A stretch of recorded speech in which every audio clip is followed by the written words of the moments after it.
Okay, welcome back to part 2. I'm going to speed it up just a little bit in the second part. I apologize. Actually, you probably will be happy that I'm going faster, but let's get started. So, how do we find a cheap volleyball to buy if we want one? Well, what I would recommend is you go to the store and you look at the nice balls first. You pick up a nice $20, $30 ball, get a feel for it, see how soft it is, see what it weighs, how it feels in your hand. Then once you've gotten a feel for that nice ball, then you look at the cheaper balls. Look at the $10, $15 balls. Check them all out. And I can almost guarantee you, if you're at a big enough store like Dick's, you're going to find at least one ball that is $10, $15 that feels almost as good as the expensive ball. Just going to stress, stay away from the extremely cheap balls that are basically hard plastic. I mean, there's no doubt when you pick them up and it's a hard plastic. And usually they don't have the seams at all. They're just lines. Steer clear of those. Even though it's only $8 to $10, it's $8 to $10 that you're throwing out the window. Because after playing with one of those for more than like a day, you're going to stop playing with it because it's going to hurt your arms.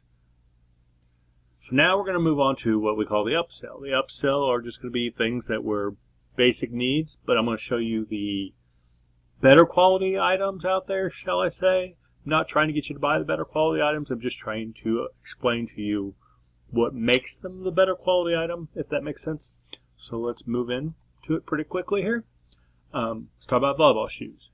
Volleyball shoes have a heel and a toe that are roughly the same thickness and a relatively high arch in the middle.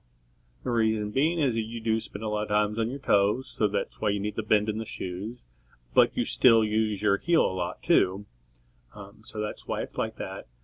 The other thing about a volleyball shoe is that it is a soft rubber on the bottom, a very soft, sticky rubber, shall we say. So much so that usually people who have volleyball shoes do not wear them to the game. They wear sandals or other shoes to the game, and they put the shoes on once they get to the court because the rubber is soft enough that it gets ripped up pretty bad if you walk over rocks and stuff, you know. So that's what makes a volleyball shoe.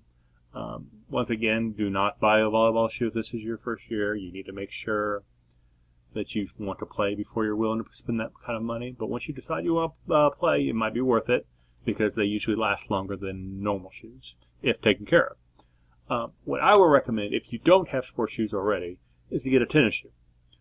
Much like the volleyball shoe, tennis shoe has a heel and a toe that are pretty thick, about the same thickness. Most tennis shoes have an arch in them, but they're not usually as pronounced as a volleyball arch. And then the other thing is the sole is normally made out of a more durable material because tennis is played outside.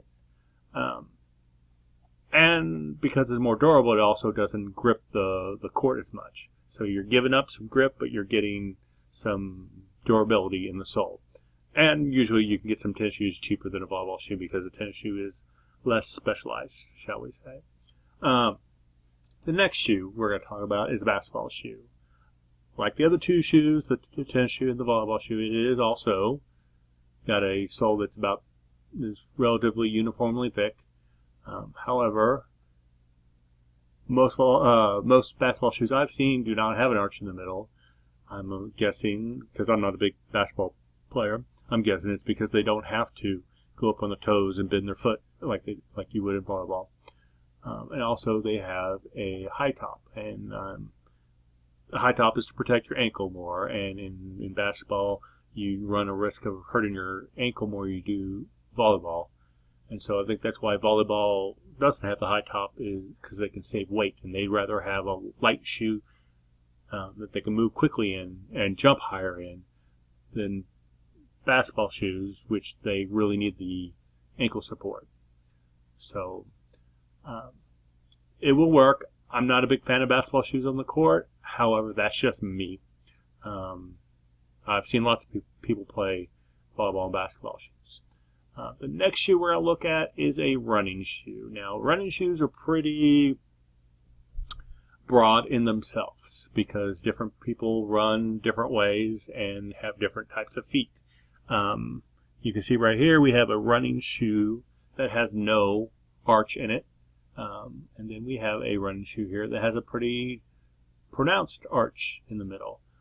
The one thing that all running shoes will have is the sole underneath the toe is usually much thinner than under the rest of the shoe. In fact, if you look at the entire sole, it's kind of wedge-shaped. The idea being that when you're running on your toes. You're not really running on your heels as much, and that's why they make the sole that way. So going back to what I said, you can use any of those shoes to play volleyball, and I have personally played volleyball in running shoes and tennis shoes, and now I wear volleyball shoes. But I did just fine in the running shoes because that's what I ran a lot. So that's what I actually usually wore more than anything was running shoes. But whatever, use what you already have. I wouldn't go buy new shoes unless you don't have them or the ones you have mark the floor. So now let's move on to volleyballs. Now, this is a unique little situation. Like I told you earlier, if you're going to buy a volleyball, I highly recommend the cheap ball because it's much better to have a ball that you're not worried about beating off the side of the garage, where my sister used to throw the ball up on top of the roof, have it roll back, and bump it back on top of the roof, and she just sit out there and just bump it onto the roof constantly. Well, that's gonna do a little damage to a ball normally, and so you don't want to take a $50 ball out there. Now you don't want to take really a $20 ball out there and do that to that. So if you have a cheap ball, you're more likely to do that. Which the more practice you get, the better, I think. So the only way I would want to think of you buying a Volley Light ball would be if you're buying a second ball, which is asking a lot, and I'm not asking you to do it. But I'm just going over what a Volley Light ball is. Basically, that's what I'm doing, is just talk about what a Volleyball Light ball is. They're 25% lighter than a normal ball, and they're made for younger adults, 12 and under. In fact, that's the game ball we will be playing with, because every age division, 7th grade is the last age division that uses a volley light. So we will use volley lights in our games, and I'm hopefully buying 3 volley lights per team for people to practice with. So you will have volley lights at practice to practice with. Now the downside is it's a decently expensive ball. $35 at Academy and Dick's. Amazon should not be put there. It wasn't $35 on Amazon. But if you did buy a second ball, then that'd be great, because the more balls at practice, the better. But having said that, also, it doesn't have to be a volley light you bring to practice. Last year, the team I coached, I had one volley light that I had bought, and I had like 14, I think, the 5 W's there, so that's a regular ball. And then my players brought their own balls, and so 90% of what we played with was a regular ball, so, and we did just fine. So you don't need a volley light to practice with either. So I'm gonna say buy a regular ball, cheap ball. It would be the best thing for you to buy, especially if you are a 7th grader, because this will be the last year you play with one. So paying $35 for a ball that you're only going to play with for 1 year is probably a waste. But having said that, I can say that if you look hard enough, you can find them cheaper. I saw one for $16 on Amazon and $17 on Walmart online. There are other companies that make lightweight balls also. The Molten makes 2. So those are also, you might look at those. So that brings an end to our upsell section, and now we're going to talk about frills. Like I said, frills are just extra little stuff I want to tell you about, so you can actually kind of think about it ahead of time. First off would be a hairband. I will allow people in this league to use metal breads. However, they're frowned upon. In fact, they're not allowed in school volleyball or club ball, because they can get caught in the net, scratch people. And for that same reason, I would prefer hair bands, the cloth ones, not the plastic ones. But in the spirit of not spending any more money than you need to, I'm okay using the hair braids that are close to the head, don't stick out. However, I do not want to see any of these others. The hair clamps, little beads with elastic, barrettes with little flowers or whatever sticking out, the plastic barrettes that have little characters on that stick out, or even hair bows. And I know they make really cute ones with volleyballs on them, but those are for after the game or for pitchers. During the game, I will allow you to wear metal hair barrettes that are, close to the head. Prefer the hairband, but know that if you do go further in volleyball and play for a school or on a club team, you won't be able to use those either. You will have to have a hairband eventually. And since we're already on the subject of things that we don't want to see on the court, let's go over a couple really quick. Please don't wear necklaces, rings, or dangly earrings. If you have to wear earrings because your ears are freshly pierced, they need to be studs, and you need to bring some tape to cover them up, because it's for your own protection and your teammates' protection. Because I can tell you from personal experience, hanging from a net by an earring is not fun. So the last thing we're talking about is socks. Yeah, I know. Socks seems pretty self-explanatory. This is what I wear normally, just the little shorty socks. I don't care about what my other teammates are wearing. However, we are dealing with girls, and they like to wear matching socks a lot of times.